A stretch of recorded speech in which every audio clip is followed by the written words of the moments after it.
Daily எனக்கு இந்த constipation problem. உங்க பிரச்சனைகளை கட்டுப்படுத்த லயன் டேட் சிரப் தினமும் 2 ஸ்பூன். மிஸ்டர் கோல்ட் கடலை எண்ணெய் தான் வாங்குறேன். ஏன் தெரியுமா? சாதாரண ஆயிலை விட சமையல் டேஸ்டாவும் இருக்கும், ஹெல்தியாவும் இருக்கும். உங்களோட கனவு கிச்சன் உங்க லோ பட்ஜெட்ல.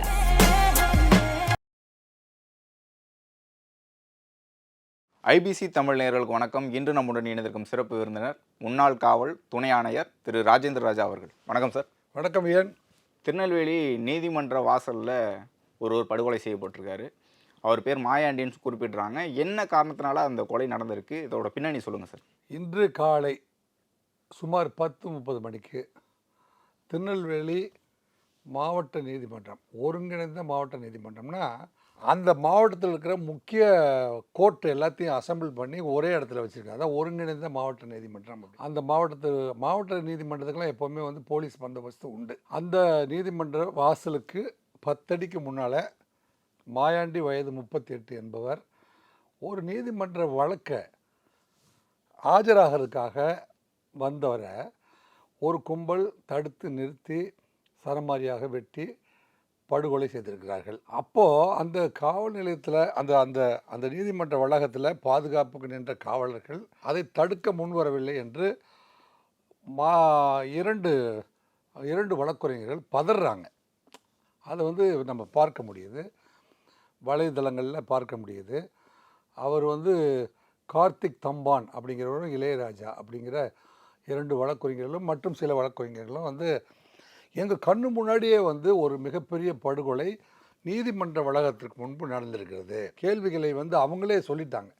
டிஎன் கேட்கறதுக்கு முன்னாடி நீங்கள் சொன்ன தகவலில் அந்த செய்தியை நம்ம பார்க்குற பொழுது அவர்களே சாதிய மோதல்கள் இருக்கட்டும், பகைமை இருக்கட்டும், அல்லது அது எந்த காரணத்துக்கான கொலையாக இருக்கட்டும், அதையெல்லாம் தாண்டி நீதிமன்றம் அப்படிங்கிறது இந்த மாதிரியான பிணக்குகள், சலுக்குகள் போன்றவையெல்லாம் தீர்த்து வைக்கின்ற ஒரு இடம். அது ஒரு புனிதமாக கருதப்பட வேண்டும்.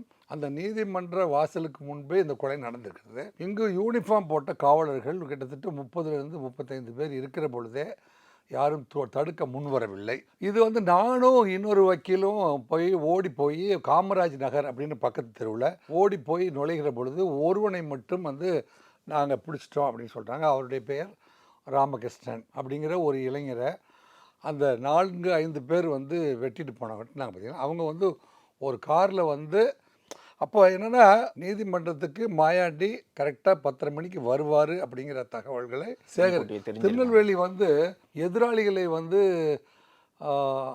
அவங்களுடைய நடவடிக்கைகளையும் அவருடைய தேதி, இந்த தேதி அவருடைய வாய்தா தேதியை கூட இந்த தேதிக்கு அவர் வருவார், நீதிமன்றத்துக்கு ஒரு 10:30 மணி போல் வருவார், 11 மணிக்கெலாம் காலிங்கில் அவர் ஏறுவார் அப்படிங்கிற தகவல்கள் எல்லாம் நீதிமன்றத்துக்குள்ளே இருந்தே என்னங்க எதிர்கட்சி வழக்கறிஞர்களும் இந்த வழக்கறிஞர்களும் தேதிகளை நோட்டமிடுகிற பொழுது இது தகவல் பரிமாற்றத்தின் மூலமாக அத்தனை எதிரணிகளுக்கும் இவங்களுடைய தேதி என்ன. இப்போ ராமர் பாண்டியர் கரூர் நீதிமன்றம், மதுரை திருநெல்வேலி நீதிமன்றத்திலேருந்து தன்னை மாற்றிக்கொண்டு மதுரை நீதிமன்றத்திலேருந்து கரூர் நீதிமன்றத்துக்கு இந்த தேதியில் போவார், பைக்கில் தான் திருப்பி வருவார்னு ஒரு இன்ஃபர்மேஷன் கிடச்சிது பார்த்தீங்களா. அதுபோல் தான் இன்றைக்கி மாயாண்டி காலைல 10:30 மணிக்கு இந்த ஒரு சிசி நம்பர் கேஸில் கோர்ட்டுக்கு வராரு அப்படிங்கிற தகவல்கள் எல்லாம் இந்த எதிரணியை சேர்ந்தவர்கள் ரொம்ப துல்லியமாக சேகரித்திருக்கிறார்கள். அவர் பைக்கில் வருவார், கோர்ட்டில் நுழையிறதுக்கு முன்னாடி போட்டுறணும். அவங்க கோர்ட்டுக்குள்ளே அவர் ஓடி இருந்தாலும் போட்டு தான் இருப்பாங்க.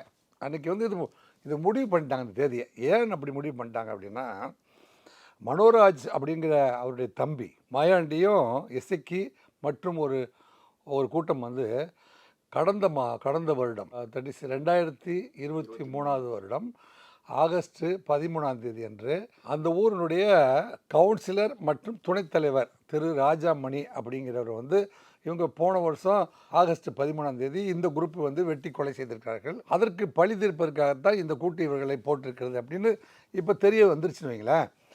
ஆக இந்த மனோராஜ் மற்றும் சிவா போன்ற இந்த நண்பர்கள் அன்றிலிருந்து தன்னுடைய அண்ணன் ரொம்ப கஷ்டப்பட்டு ஒரு கவுன்சிலர் பதவி தேர்தலில் நின்று ஜெயிச்சு அங்கே இருக்கிற கவுன்சிலர்களில் பெரும்பான்மை ஒரு இப்போ 30 கவுன்சிலர் இருக்காங்களா, 16 பேர் அவருக்கு ஓட்டு போட்டால் தான் அவர் வந்து துணைத் தலைவராக வர முடியும். அப்படி வந்து அத்தனை பேருக்கும் மேனேஜ் பண்ணி அரசியலில் ஒரு துணைத் தலைவராக வளம் வந்து அந்த குடும்பமே வந்து மேலே வரக்கூடிய ஒரு சூழ்நிலை. ஒரு அந்த ஊர் தலைவராக ஆகிட்டார், துணைத் தலைவர் ஆகிட்டாருன்னா அவருக்கு ஒரு சமூக அந்தஸ்து கிடச்சிடும். கவுன்சிலர்னாவே ஒரு அந்தஸ்து பார்த்தீங்களா, கவுன்சிலர்னா ஒரு அந்தஸ்து, துணைத் தலைவர்னா அதுக்கு மேலே ஒரு அந்தஸ்து. அப்படி ஒரு அந்தஸ்தில் அவர் வந்து வந்திருந்தாரானால் இந்த 5 ஆண்டுகளுக்குள்ள அவருடைய குடும்பமே வந்து ஒரு படி அல்லது 2 படி மேலே போயிருக்கும். அப்பேற்பட்ட ஒரு வளர்ச்சியை வந்து சிதைச்சிட்டாரு அப்படிங்கிற ஒரு வஞ்சத்தை அவர் வந்து அடைக்காத்திருக்காரு. கடந்த 1.5 வருடமாக அவர் வந்து அடைக்காத்திருக்காரு. யார்? கார்த்திக், இது யார்? மனோராஜ் தான் வந்து அந்த அவருடைய தம்பி, ராஜாமணியோட தம்பி மனோராஜ். அவரை வந்து சேவ் பண்ணுறான்னா கூட சேவ் பண்ணல, பிரம்ம பிடிச்ச மாதிரி இருந்திருக்கான். என்னுடைய அண்ணனை வந்து பழி தீர்த்தவனை வந்து நான் பழி தீர்க்காமல் விடப்போவதில்லைன்னு. ஆக இந்த கூட்டம் வந்து இவங்க தான் பண்ணோன்னே, நீங்கள் ராமகிருஷ்ணன் அப்படிங்கிற ஒரு பையனை வந்து இந்த வக்கீல்கள் 2 பேரும் ஓடி போய் காமராஜ் நகர் பக்கத்தில் பிடிச்சி அங்கே இருக்கிற போலீஸ் ஸ்டேஷனில் ஒப்படைச்சிட்டாங்க. அங்கே உய்யக்காட்டான் அப்படின்னு ஒரு ஏஎஸ் அசிஸ்டன்ட் சப் இன்ஸ்பெக்டர், அவர் மட்டும்தான் வந்து முன் வந்து அந்த அவனை பிடிச்சிருக்காரு. மீண்டும் 30 போலீஸும் வந்து வெற்ற வேகத்தை பார்த்து பயந்து ஓடியதாகலாம் வந்து தகவல் வழக்கறிஞர்கள் சொல்கிறாங்க. அல்லது பயந்து ஓடினார்களா ஓடவில்லையா? 30-40 காவலர்கள் நீதிமன்றத்துக்கு ஒரு நீதிமன்றத்தினுடைய மாண்பு காக்கப்பட வேண்டும் என்பதற்காக நீதிபதிகளுடைய வருகை மற்றும் வந்து குற்றவாளிகள், நிரபராதிகள், மனுதாரரும் வருவார், மனுதாரருக்கு பாதுகாப்பு வேணும், குற்றவாளிகள் முறையான ஒரு விசாரணை நடக்கணும். அப்பேற்பட்ட ஒரு நீதி, அதாவது யார் தவறு செய்தார்கள் அப்படிங்கிறத வந்து விசாரித்து நீதி வழங்க வேண்டிய நீதிமன்றத்துக்கு முன்னாடியே இப்படி ஒரு நிகழ்வு நடந்துச்சுன்னா, நாளைக்கு எதிர்க்கட்சி வக்கீல்கள், அவர் எதிர்க்கட்சி வக்கீல், இப்படி ஒரு பாதுகாப்பற்ற சூழ்நிலையை வந்து அரங்கேறிவது திருநெல்வேலிக்கு அழகல்ல. அப்புறம் இங்கே இருக்கிற காவல்துறை வந்து என்ன மாதிரியான இன்ஸ்ட்ரக்ஷன் கொடுத்துருக்காங்க அவங்களுக்கெல்லாம். அப்போ கண்ணுக்கு முன்னாடியே ஒரு கொலை நடந்தால் அதை நடந்த பிறகு கூட நாங்கள் பிடிச்சி கொடுத்து தான். இது வந்து போலீஸ் வந்து திருநெல்வேலி மாநகர காவல்துறைக்கு ஒரு மிகப்பெரிய பின்னடைவு தான். அரசாங்கத்துக்கு கூட வந்து ஒரு மிகப்பெரிய கேள்வியும் சவாலும். கடந்த 6 மாதமாக இப்போ 230 கொலைகளுக்கு மேலே வந்து திருநெல்வேலி, தூத்துக்குடி மாவட்டங்களில் தொடர்ந்து நடந்து கொண்டிருக்கிறது. அப்படிங்கிறத வந்து எதிர்க்கட்சி தலைவர் திரு பழனிசாமி அவர்கள் அடிக்கடி வந்து ஊடகங்களில் சொல்லிகிட்ருக்காரு. திரு அண்ணாமலை அவர்கள் சொல்கிறாரு. பட் அனைத்து எதிர்க்கட்சிகளுமே வந்து கொலை நகரம் ஆகி கொண்டிருக்கிறதா திருநெல்வேலியும் சென்னையும். சென்னை வந்து அருண் வந்து ஒரு கண்ட்ரோலில் கொண்டு வந்துட்டார், திருநெல்வேலி கண்ட்ரோலுக்குள்ளே வரல அப்படிங்கிறது தான் அந்த வக்கீல்கள் 2 பேரும். மாயாண்டி வந்து போன ஆண்டே வந்து ராஜாமணியை கொலை செய்தார்னு சொல்கிறீங்களா? என்ன காரணத்தினால அந்த கொலை நடந்ததாக விசாரணையில் தெரிய வந்திருக்கு சார்?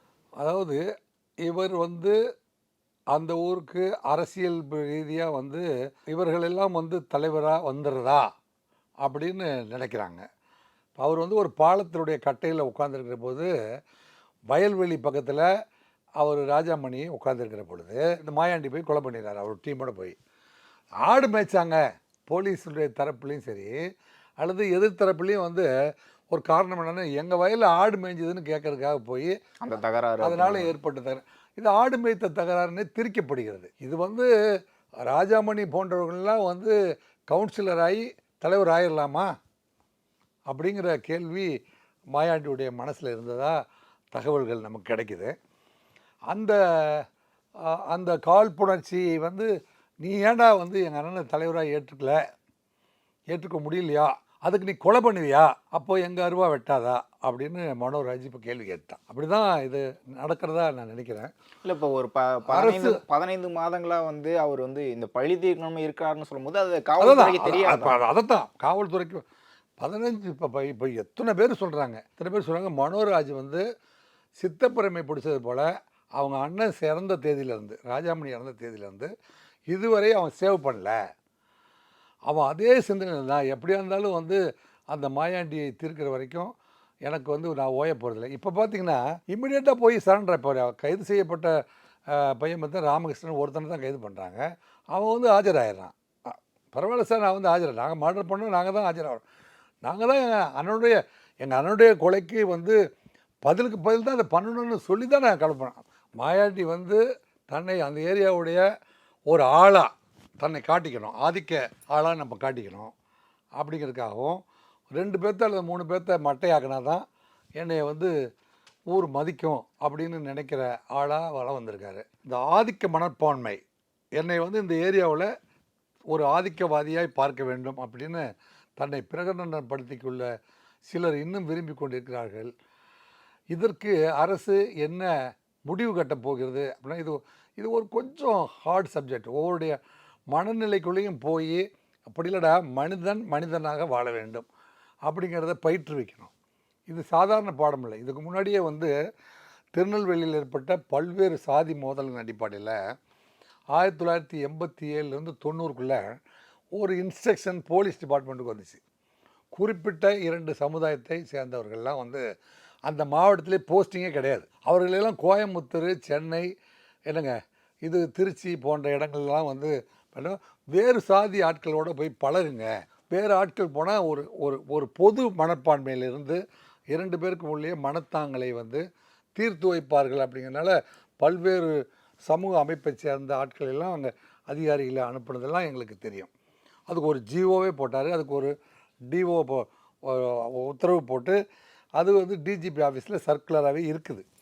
அப்போது வந்து போட்ட பீஸ் கமிட்டி மீட்டிங்கில் என்ன செஞ்சுருக்காங்கன்னா, 6 மாதத்துக்கு ஒரு முறை 3 மாதத்துக்கு ஒரு முறை வந்து இங்கே வந்து சமூக நல்லிணக்க கூட்டங்கள் வந்து நடத்தப்பட வேண்டும். இது இது ஒரு 2 ஒரு குறிப்பாக ஒரு 2-3 சமூகத்துக்கு இடையே வந்து இது போன்று இருக்கிற மனத்தாங்களை வந்து குறைத்து பரஸ்பரத்தோடு வந்து இவர்கள் எல்லாம் வந்து மனிதநேயத்தோடு கலந்து வாழ வேண்டும் அப்படிங்கிற ஒரு சூழ்நிலையை எட்ட வேண்டும் அப்படின்னு பல அறிவுரைகள், 100கணக்கான அறிவுரைகள் ஏற்கனவே இருக்குது. இப்போ கூட்டங்கள் வந்து அந்த பகுதி மக்களுக்கு ஒரு அறிவுரையாக இருக்கும். இப்போ உளவுத்துறையை பொறுத்த வரைக்கும் ஒரு கொலை ஆன ஒரு நபரோட வீட்டில் இருக்கக்கூடிய நபர்கள், அதே மாதிரி கொலை செய்தவரோட இந்த கண்காணிக்கணும்ல, இவர் மீதான ஒரு கொலை தாக்குதல் மறுபடியும் பழி நடக்கும் அப்படிங்கிறது தெரியும் தானே உளவுத்துறைக்கு, அதை கண்காணிக்க இல்லை. திருநெல்வேலியுடைய உளவுத்துறையை பொறுத்த வரைக்கும் இது கண்டிப்பாக வந்து தெரிந்திருக்க வேண்டும். இப்போ எப்படி வந்து எதாவது சொன்னீங்களே, இது வந்து இவர் கவுன்சிலர் ஆகலாமா, அவர் வந்து துணைத் தலைவர்களும் சக்ஸஸ் ஆகிட்டாரா என்னங்க அப்படின்லாம் நினச்சி அதை பொறுத்துக்கொள்ள முடியாமல் இந்த கொலை நடந்திருக்குமானால் இல்லை, அது வந்து இல்லை அப்படி இல்லை, இது வந்து ஆடு மேய்க்கிற தகராறு அப்படின்னு எங்களால் வந்து இதை சொல்லிவிட முடியும் அப்படின்னா, போலீஸை பொறுத்த வரைக்கும் என்ன காரணத்துக்காக இந்த கொலை நடந்துச்சுன்னு உண்மையான நோட்டு எழுதப்பட வேண்டும். அப்படி எழுதப்பட்டிருந்தால் தான் அந்த லைன் ஆஃப் திங்கிங்கில் வந்து அவங்க ஃபாலோ பண்ணியிருப்பாங்க. அப்படி எழுதப்படல, சும்மா வந்து சடன் ப்ரொவேஷனில் ஆடு மேய்க்க வச்சுட்டு இருந்தார். அவங்க வயலில் ஆடு மேய்ஞ்சதுக்காக. அப்போது ஒரு கிராமத்தில் இருக்கிற கவுன்சிலருக்கு மேலே போய் அவன் வந்து அந்த ஊரினுடைய துணைத் தலைவராக மாறினதுக்கப்புறம் ஆடு மேய்க்க போயிருப்பானே.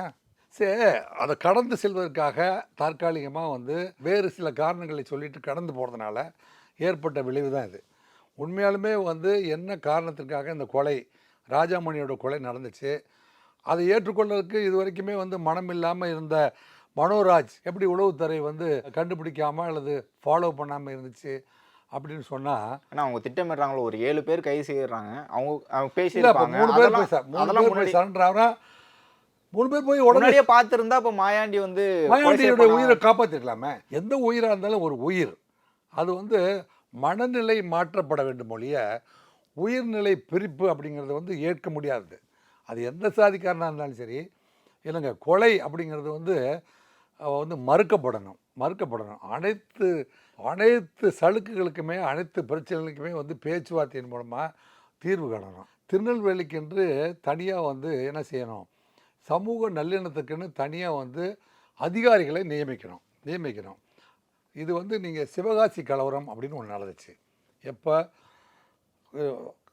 சுதந்திரம் வாங்குகிற சமயத்திலேயே சிவகாசியில் ஏற்பட்ட மிகப்பெரிய சிவகாசி கலவரம்னா எல்லா சீனியர் போலீஸ் ஆஃபீஸருக்கும் தெரியும். அப்போ இதே மாதிரி நடந்துட்டு இருந்தபோது அப்போ இருந்த அதிகாரிகள் என்ன செஞ்சாங்க அப்படின்னா, சிவகாசி வந்து ஒரு டிஸ்ட்ரிக்ட் ஹெட் குவார்ட்டர்ஸ் அல்ல என்னங்க, அது வந்து ஒரு வட்டம் தான். வட்டத்தில் கொண்டு போய் 100 ஏஆர் போலீஸை பர்மனெண்ட்டாக வந்து ஏஆர் ஸ்ட்ரென்த் அங்கே போட்டாங்க. இது வரைக்குமே வந்து சிவகாசியில் ஒரு ஏஆர் ஸ்ட்ரென்த் இருக்குது, 100 பேர் இருக்குது. இப்போ எதுக்கு இருக்குதுன்னே தெரியாது, அதை வந்து லோக்கல் போலீஸுக்கு யூஸ் பண்ணிக்குவாங்க. அதனால் திருநெல்வேலியில் கண்டிப்பாக வந்து அடிஷ்னலாக கிட்டத்தட்ட ஒரு 500 பேரை வந்து அடிஷ்னல் ஸ்ட்ரென்த்து போலீஸில் கொடுக்கணும். இந்த வழக்குகள் அத்தனையுமே வந்து பராமரிப்பதற்காக பட்டதாரி இளைஞர்களை வந்து தேர்ந்தெடுத்து அங்கே போட்டு எல்லா வழக்குகளையும் இப்போ மர்டர் பண்ணுனா ஒரே ஒரு பெயில் 15 நாள், மேக்ஸிமம் 90 நாள் ஜெயிலில் வந்துட்டு அவர் பெயிலில் போயிடல. இப்போ மாயாண்டி கொலை செஞ்சு எத்தனை வருஷம் ஆச்சு? ஓராண்டுக்குள்ளேயே அவர் வந்து வெளியில் வந்து பைக்கில் ஜாலியாக போயிட்டுருக்காரு அப்படின்னா அந்த எதிரணியால் ஏற்றுக்கொள்ள முடியாது. இந்த பிணை தான் ஒரு மிகப்பெரிய, பிணையில் போயிடுறாங்க அப்படிங்கிறது தான் மறுபடியும் கொலை நடப்பதற்கான காரணமே. சென்னையை பொறுத்த வரைக்கும் எல்லாரையுமே வந்து 1 வருஷம் குண்டர் சட்டத்தில் போட்டுறாங்க. மர்டர் கேஸு, கொஞ்சம் சென்சேஷனல் மர்டர் கேஸு அல்லது ரிவெஞ்ச் மர்டர் கேஸு, கம்யூனல் கேஸுன்னு தெரிஞ்சாவே இப்போ திரு அருண் அவர்கள் என்ன செஞ்சுருக்காரு, அத்தனை பேரையும் குண்டர் சட்டத்தில் போட்டு கேஸை ஒழுங்காக நடத்துகிறாரா இல்லையா? சமூக நல்லிணக்கம் சம்பந்தமாக வந்து ஒவ்வொரு வட்டத்துக்கும், ஒவ்வொரு திருநெல்வேலி மாவட்டத்தில் இருக்கிற ஒவ்வொரு தாலுக்காவிலையும் வந்து சமூக நல்லிணக்க அதிகாரியை வந்து போஸ்ட் பண்ணி அவங்களுக்கு ஸ்ட்ரென்த்து கொடுத்து, திருநெல்வேலி கமிஷனருக்கு வந்து அடிஷனலாக வந்து 500 போலீஸ் கொடுத்து எல்லா காவல் நிலையத்துலேயும் வந்து ஸ்ட்ரென்த்து ஃபுல் பண்ணணும். அதே மாதிரி தன் கண் முன்பு நடக்கிற சிஆர்பிசியில் வந்து செக்ஷன் 41, 42, 43, 44 இதில் வந்து தனி மனிதனே இப்போ இந்த வக்கீல் இருக்கார் இல்லையா, தனது கண்ணுக்கு முன்னாடி ஒரு காக்னைசபிள் அஃபென்ஸ் நடந்துச்சுன்னா தனி மனிதன் ஒருவனை கைது செய்யலாம். இப்போ வக்கீல் செஞ்சது வந்து பிடிச்சி கொடுத்தாரு கிடையாது, வக்கீல் கைது செய்து ஒரு காவலரிடம் ஒப்படைத்திருக்கிறார். இது வந்து சட்டப்படியானது. இதே வக்கீல் செஞ்ச வேலையை வக்கீல் குமுஸ்தாவும் பண்ண முடியும், தன் கண் முன்னாடி நடக்கிற ஒரு குற்றத்தை. அப்படி இருக்கும்போது காவலர்கள் வந்து முன்வராமல் இருந்த நிலைமையை வந்து அந்த கமிஷனரும் டைரக்டர் ஜெனரல் ஆஃப் போலீஸ் போன்றவர்கள்லாம் வந்து நல்ல விழிப்புணர்வு செக்ஷன் 41, 42, 43 என்னங்க சிஆர்பிசி என்ன சொல்லுது, தனி மனிதனுக்கு கூட கைது செய்கிற தன் கண் முன்னு நடக்கிற காக்னைசபிள் அஃபென்ஸ் ஒரு நடந்துச்சுன்னா தனி மனிதனே அரெஸ்ட் பண்ணலாங்கும் போது போலீஸ் வந்து ஜூரிஸ்டிக்ஷன் கிடையாது, நான் கோர்ட்டு போலீஸ் கிடையாது, நான் வேறு போலீஸ் வந்து கோர்ட்டுக்கு வந்திருக்கேன் அப்படிலாம் கிடையாது. எல்லா யூனிஃபார்ம் போட்டு எல்லா காவலுமே வந்து அந்த இடத்துல வந்து ஆக்ட் பண்ணியிருக்க முடியும். அப்படிங்கிறத தன் கண்ணுக்கு முன்னாடி ஒரு காக்னைசபிள் அஃபென்ஸ் நடந்துச்சுன்னா அதை நீங்கள் கைது செய்து அது உரிய காவல்துறையில் ஒப்படைக்கணும் அப்படிங்கிற அறிவாற்றலை வந்து அந்த காவலர்களுக்கு எடுத்து சொல்ல வேண்டிய மிகப்பெரிய பொறுப்பு அந்த மாவட்டத்தில் இருக்கிற அனைத்து காவலர்களையும் வந்து கூட்டம் போட்டு அவ்வளோ பைக்கில் அல்லது கான்ஃபரன்ஸ் காலில் உட்கார வச்சு காக்னைசபிள் அஃபென்ஸ்னு ஒன்று நடந்துச்சுன்னா எல்லா காவலர்களுமே வந்து ஆக்ட் பண்ணலாம், அவங்க உரிய காவல் நிலையத்துக்கு கொண்டு போய் அவனை ஒப்படைக்கணும் அப்படிங்கிறத வந்து தெளிவுபடுத்தணும். இவ்வளோ நேரம் உங்களுடைய நேரத்தை ஒதுக்கி உங்களுடைய கருத்துக்களை தெரிவித்ததுக்கு மிக்க நன்றி. டெய்லி எனக்கு இந்த கான்ஸ்டிபேஷன் ப்ராப்ளம். உங்க பிரச்சனைகளை கட்டுப்படுத்த லயன் டேட் சிரப் தினமும் 2 ஸ்பூன். மிஸ்டர் கோல்கட்ல தான் வாங்குறேன். ஏன் தெரியுமா? சாதாரண ஆயிலை விட சமையல் டேஸ்டாவும் இருக்கும், ஹெல்தியாவும் இருக்கும். உங்களோட கனவு கிச்சன் உங்க லோ பட்ஜெட்ல.